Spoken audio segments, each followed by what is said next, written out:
Merci, Monsieur Coff. Madame le Chanteux, la parole est à vous pour 2 minutes. Madame la Présidente, Madame le Commissaire, vous avez présenté le paquet intitulé « Ajustement à l'objectif 55 » qui consiste en une série de propositions visant à réduire d'ici à 2030 les émissions de gaz à effet de serre d'au moins 55%. Vous en avez fait une présentation édulcorée qui cache les véritables objectifs de ces mesures, à savoir une ribambelle de nouvelles taxes destinées à frapper le monde du transport, des marchandises, mais pas seulement. Les personnes aussi, car les ménages se verraient encore imposés sur leur habitation avec les nouvelles normes de rénovation des logements individuels qui deviendraient obligatoires.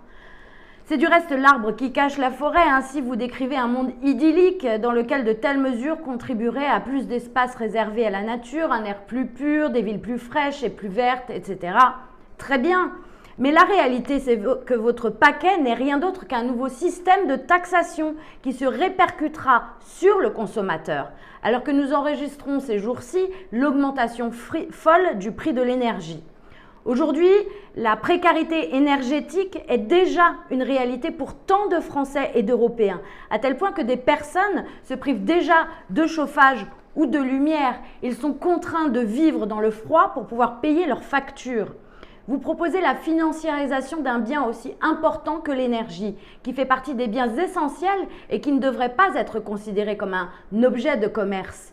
Et cela via la création d'un nouveau marché d'échange de quotas carbone.